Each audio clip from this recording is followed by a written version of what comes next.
He's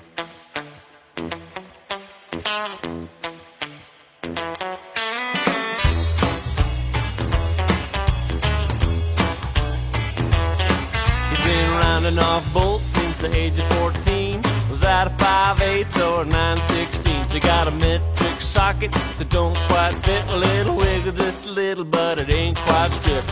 Safety guard's gone from his grinding machine. He got a stiff paintbrush, he only sorta got clean. He's the hired man, my neighbor, and a cousin-in-law. He's a jerry-rigging fool, he got the tool for the job.